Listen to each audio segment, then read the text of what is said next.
네, 이번에는 강릉을 연결합니다. 박민정 아나운서, 고성에서 추진되고 있는 해양 스포츠 관광지구 조성 사업에 난항이 예상된다고요?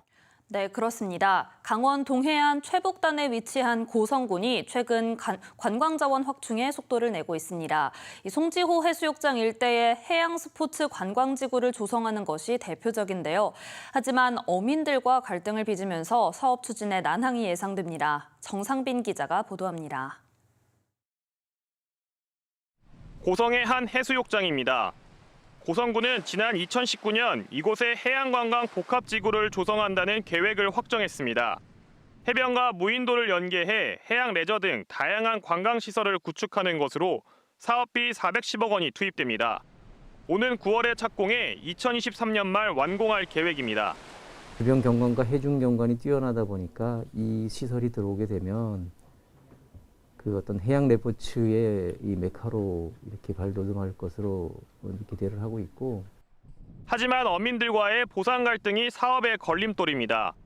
어민들은 이곳에 지어지는 해상길과 해중공원 때문에 어업에 큰 피해를 입는다며 보상을 요구하고 있습니다. 앞서 고성군은 어촌계 화로회 센터 시설 개선 등을 제안했지만 어촌계는 거부했습니다. 어촌계는 숙박시설 등을 갖춘 4층 건물 신축을 요구하고 있습니다.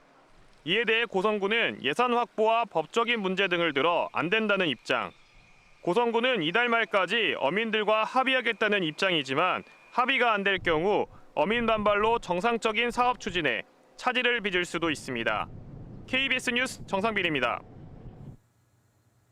강원도 환동해 본부와 6개 시군은 올 연말까지 18억 원을 들여 고성 반암과 강릉 영진, 삼척 초곡 등 동해안 23개 어항에서 항구 안에 쌓인 모래 5만 3천 세제곱미터를 준설한다고 밝혔습니다. 강원 동해안 어항들은 파도 등으로 모래가 항구 안으로 유입되면서 수심이 얕아져 어선들이 항구 진출입에 어려움을 겪고 있습니다.